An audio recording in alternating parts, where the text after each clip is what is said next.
The situation in Holland is desperately worrying. There's no doubt about that. Demographics, for one, are against us. More than half of the children in Amsterdam schools are non-Dutch at the moment. Rotterdam is about to have a Muslim majority. The 4 largest cities in the Netherlands are predicted to have Muslim majorities in the next decade. The Dutch government in 2004 released a survey which said that by 2017, the majority of people in Holland would be non-Dutch.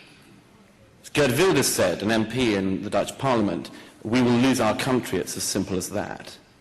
And when people say, why should we bother? Why should we care about this? It's only Holland or something like this. I would suggest this. Many people, particularly conservatives, like to come up with the phrase, well, at least it won't happen in my lifetime. This will happen in our lifetimes. This isn't a distant future. 11 years, ladies and gentlemen, 11 years till you lose the Netherlands.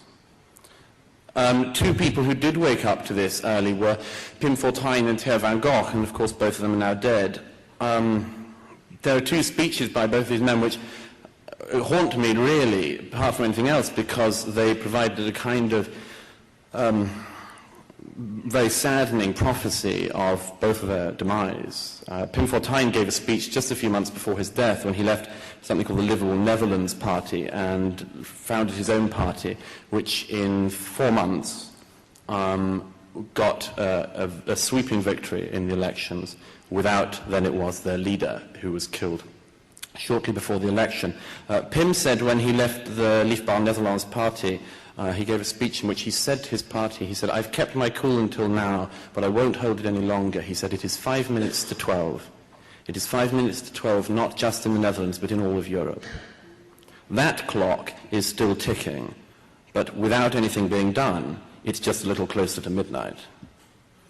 When Theo van Gogh was still alive, just shortly before his death, he made a speech, a characteristic speech of Van Gogh, in which he appeared in Amsterdam dressed as an imam, and he had a strap-on false beard. It was a sort of typically Van Gogh appearance, extremely tasteless but very funny as well, in which, among other things, he said that his so-called conversion to Islam benefited him in 2 ways. He said, first of all, he'd found a religion in which women knew their place. And secondly, he'd found some clothes that fitted.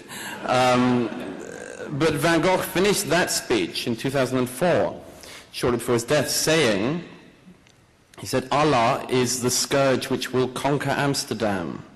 Sleep well, good Amsterdammers. The truth is that in the 2 years, or to the month, since Van Gogh was slaughtered on the streets of Amsterdam, the Dutch people and the Amsterdammers have indeed gone back to sleep. Largely a political problem, largely the fact that the right in Holland has split without a leader since Fortuyn's death.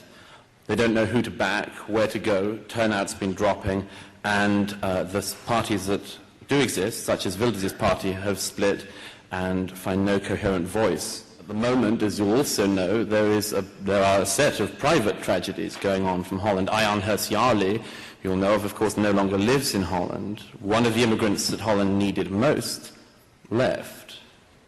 Ayaan Hirsi Ali, of course, now living in Washington. Geert Wilders, her fellow MP, lives under constant armed guard. When he drives out, 2 motorcades go out, 1 decoy wherever he drives. He can't campaign. There's an election in Holland this week. 2 of his supporters only 2 weeks ago were beaten up by Moroccans in Amsterdam putting up posters. The process of democracy, in other words, is becoming exceedingly dangerous. Young Dutch supporters of Wilders will not stand for his party, not because they don't support him and not because they don't have guts, but because they will have to have security protection for the rest of their lives if they stand as a candidate. That's a large amount to ask of a young man or woman starting out in a political career. A friend of mine, Bart-Jan Splat, a head of the only conservative think tank in Holland, the Burke Institute, it's a wonderful organization set up a few years ago, was told shortly before Van Gogh's death by the police in Holland that he should take protection. He said, well, if I need protection, why will you not protect me? And he said, well, they said, well, there isn't enough money.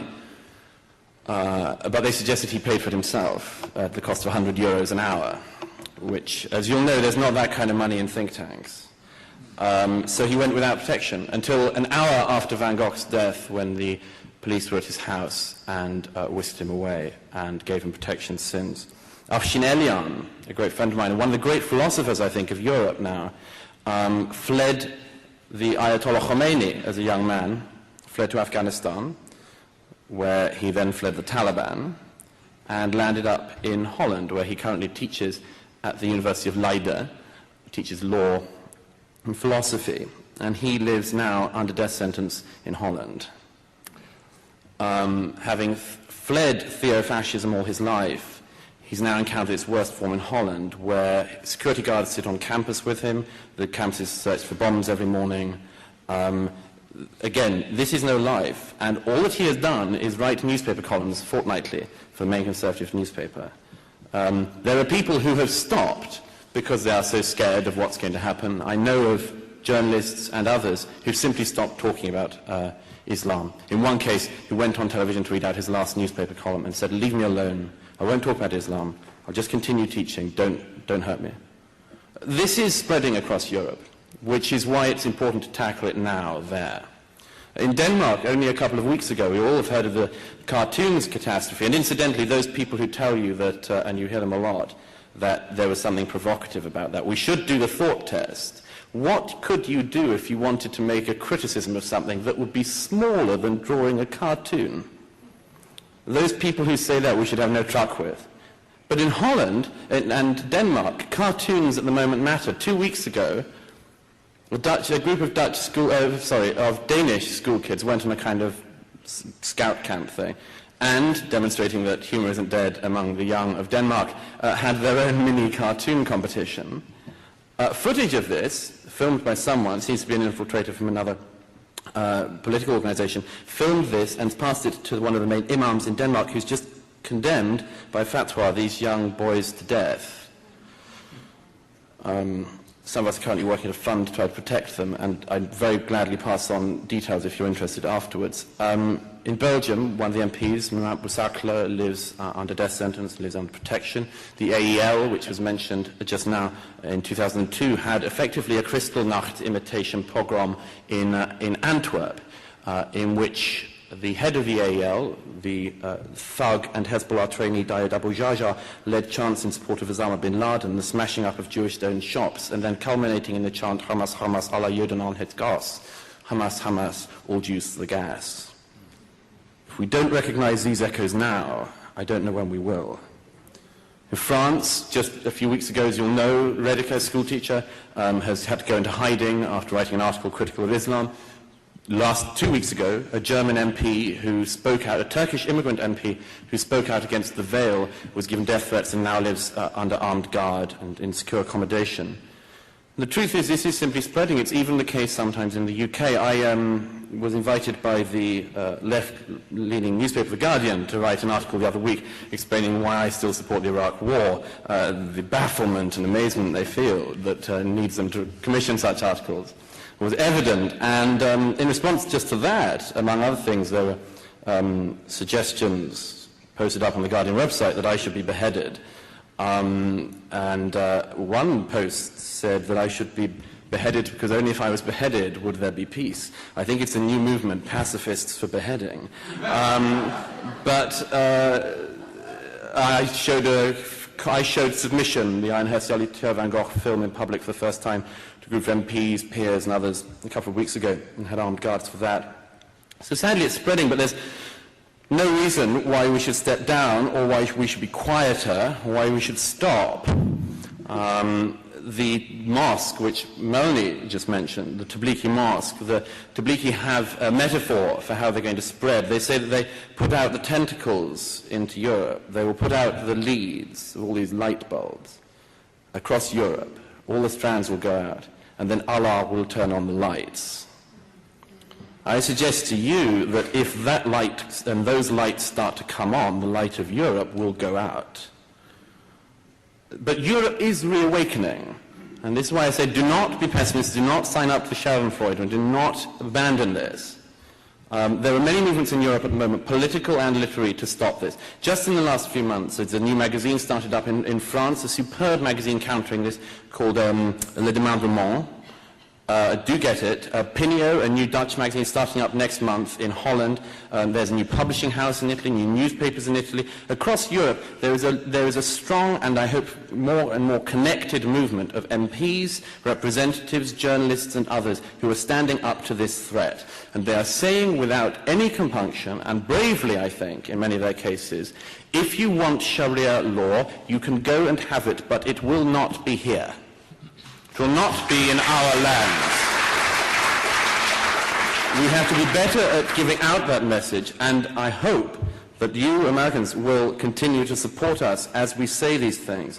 The UK, my own country, has in recent years, as you know, stood absolutely shoulder to shoulder with your country, and our troops fight daily beside yours in Afghanistan and Iraq, and the British government and many of the British people are very proud of that.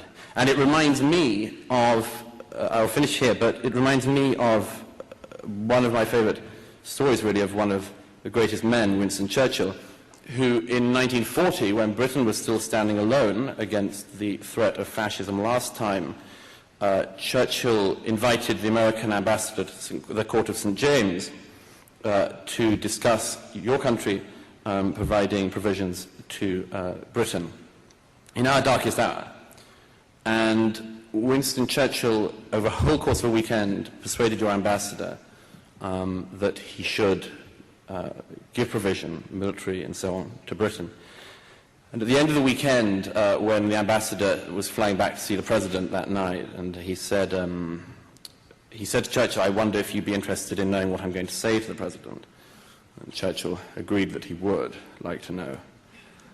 And the ambassador simply quoted from the second book of Ruth, the first book of Ruth, the second chapter, I'm sorry, and just said to Winston Churchill then, he said, this is what I'm going to say. He said, whither thou goest, I will go, and whither thou lodgest, I shall lodge also, and thy people shall be my people, and thy God my God. And then he added, even to the end. You kept that pact then. We have kept it in the last 5 years. And I hope that you'll find it to continue keeping that pact in the years ahead. Thank you.